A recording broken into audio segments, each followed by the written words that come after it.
What a disjointed mess of Impact. You know, last episode of Impact last week was okay, but this week was just all over the place and a weak crowd that didn't understand what was going on. Let's just get to the review and you'll understand what I'm talking about. The first match is Bully Ray defeating Joseph Park in a no-holds-barred match. Not as bad as I thought it was going to be, but not great. Bully Ray takes a tack bump here, falls into the thumbtacks.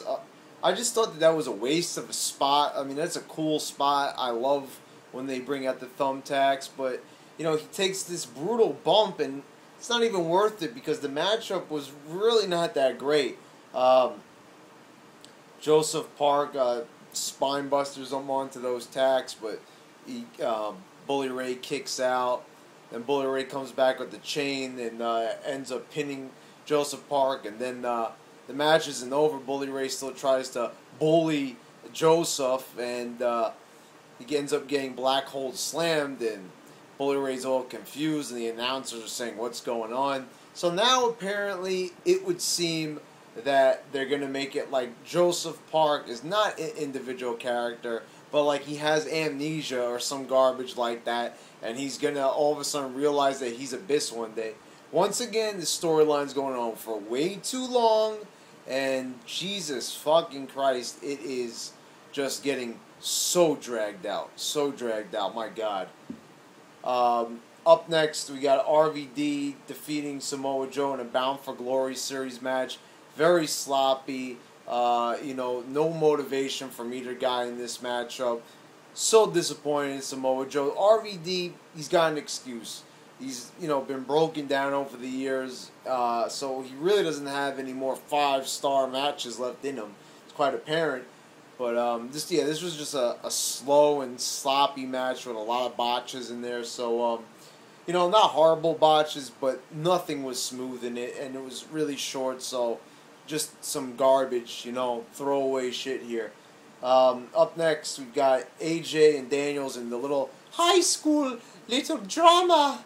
Oh, AJ, you're really the father. And you got the drug addict coming out, Claire, and she tells AJ that he's the father, and the stupid crowd that's just a bunch of tourists is chanting, "Jerry, Jerry." We're doing storylines that would have went over possibly a little bit better in the 90s when Jerry Springer was popular, but come on.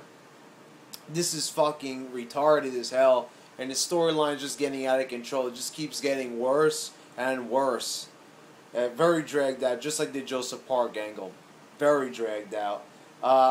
Then we got some guy comes on. It's a promo. And then, I don't know who the fuck it is. And then I realized that it's our old friend, Dakota Darso. I swear to God, I am not just trying to tease you TNA fans. I forgot what he looked like from last week. But the audience who missed last week's episode wouldn't know who he's either. He doesn't even say who he is. The announcers don't even tell you until he comes out 5 minutes later for his match. Zema Ion is out there, and Zema Ion just came out of nowhere to win this title. It's not even like they were building his character, developing him. So he just seems like a jobber coming out there, because that's what he was before. They barely showed him. And all of a sudden he just appears as champion. He's very talented. I like Zema Ion, but they need to do something. Up his gimmick, do something. Just a little short match. Dakota seemed a little bit more motivated, a little bit more aggressive. But this was so short. Zema Ion looks like he's about to walk out of the match. Then he comes back, hits him with a DDT, then a gory bomb. It was okay, but very short. So it didn't really make a lot of sense to even have this match. Up next, we've got Austin Aries. He's cutting a good promo. It's a decent promo. He's talking about how he was thanked, obviously. Referring to CM Punk, thanking him I think he thanked him on Twitter. And so, he's just talking about how he's proud of his accomplishments. It's going okay. And then Bobby Roode comes out. And oh my God, what the fuck was this? This was downright laughable. You've got Bobby Roode he's like trying to tell him that this, all this, and then he starts going, "Urgh!" And he just won't stop. He just keeps going, "Urgh!" And Austin Aries is like saying, "Yeah, what are you trying to say? Spit it out." And he just goes, "Urgh! Urgh!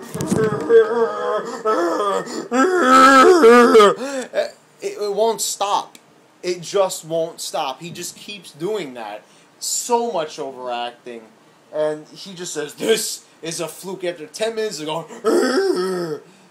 What the fuck was that? That was just lame as fucking shit. So, anyway, he goes backstage. He runs backstage to talk to Mommy Hogan. And he says that he's going to call out Austin Aries for a match next week. So, I'm kind of looking forward to that. Up next is Tess Mocker and Gail Kim. It's the same old shit. The 5th time they're wrestling and it's the same match. I guess Tess Mocker is improving. Maybe. But it's still garbage. Tess Mocker pins her, and retains the title. You know, no point in this match that I think that Tess Mocker was going to lose. You knew that she was going to be Gail Kim. So, anyway, up next is Kurt Angle and defeating Ken Anderson. This was an okay match. I give it about 2 stars. I actually thought that Ken Anderson was going to pin Angle a couple of times here, so there was some believable near falls. Not a fantastic match, very finisher driven, but it was pretty solid, I have to say. But they should have built it a little bit better. A long ass commercial break just destroyed this whole match. So yeah, I don't understand it.